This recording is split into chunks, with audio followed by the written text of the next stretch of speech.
the Soviet Union in 1991, and the World Trade Center towers in 2001.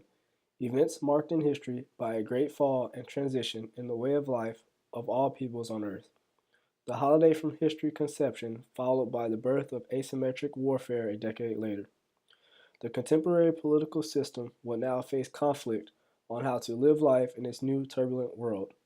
Tackling this question from the realist and liberal perspectives, we attempt to explain the thoughts by which our world revolves today.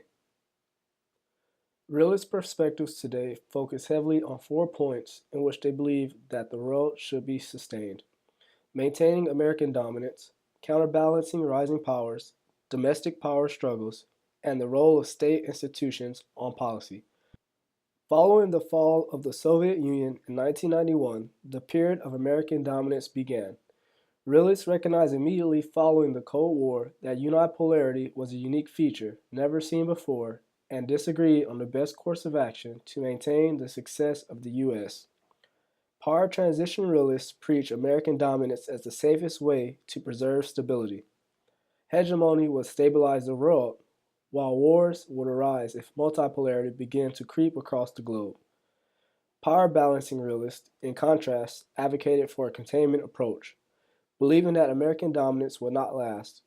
For example, the Cold War was a perfect situation for power balancing realists, in which stability was easiest to maintain. Coexisting, containment, and accommodating rising powers are the keynote balancing philosophies. A second tenet of the realist perspective in the contemporary international system is counterbalancing. Realists believe that they must counterbalance threats to U.S. dominance. Upon the conclusion of the Cold War, many countries began an unprecedented rise, to include China, who opened its markets up to global trade, Japan, South Korea, and Germany, who have benefited from American defense and security, and the BRICS countries, who have benefited from the opening of global markets. Asymmetric warfare was brought to the forefront following 9/11. Terrorism, cyber warfare, and piracy has rocked the world. Between staying ahead of rising powers and defeating the asymmetric threat, realists believe that success through power is the key for the United States. Domestic power struggles and the influences of state institutions are the final tenets of realist perspectives on today's world.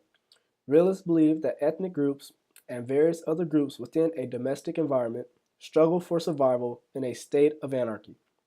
Even though there may be similarities between these groups, they fail to conform, merge, or live peacefully. Politics, therefore, are best used to accommodate these divides rather than re engineer the human family, according to the realist. On the other hand, state institutions such as bureaucratic organizations, interest groups, and the media are said to drive the medium between domestic and systemic politics, the foreign policy level. With all these institutions vying for power, realists understand that foreign policy making is not rational, yet advocate an approach as if the decision making is rational. What about the liberal perspective? Recall that the liberal perspective focuses in on institutions, diplomacy, and cooperation. How is it displayed in contemporary international relations?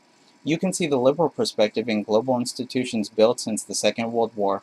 You can also see the liberal perspective in the diplomatic efforts since the Second World War and in the cooperation amongst former enemies. Let's talk about each facet more in depth. International institutions. Within the liberal perspective, institutions are a core tenet. They serve to provide policymakers and world leaders a common place to coordinate, plan, research, and implement international policy. The premier international institution is the United Nations. Following the end of World War II, the importance of institutions within the international community drastically increased due to the emerging Cold War between Western powers and the Soviet Union. It was because of these institutions that allowed the Western powers to maintain world order during and after the Cold War. In contemporary international relations, the importance of institutions has continued to meet the challenges of today's world. We can see the international institutions divided along four main lines: economic, diplomatic, military, and regional. International negotiations. The next facet of the liberal perspective is international negotiations. International negotiations are a key to maintaining global peace and stability. we can see negotiations take three forms: conflict resolution, bargaining, and intervention. When negotiations fail or fail to materialize, we see states apply sanctions in an attempt to force other states to comply. Lastly, if negotiations fail and sanctions fail to force the state to comply, then war is the last course of action. War is not an ideal condition within the liberal perspective. However, if deemed necessary, war can be justified within the liberal perspective. International law. Lastly, within the liberal perspective is international law.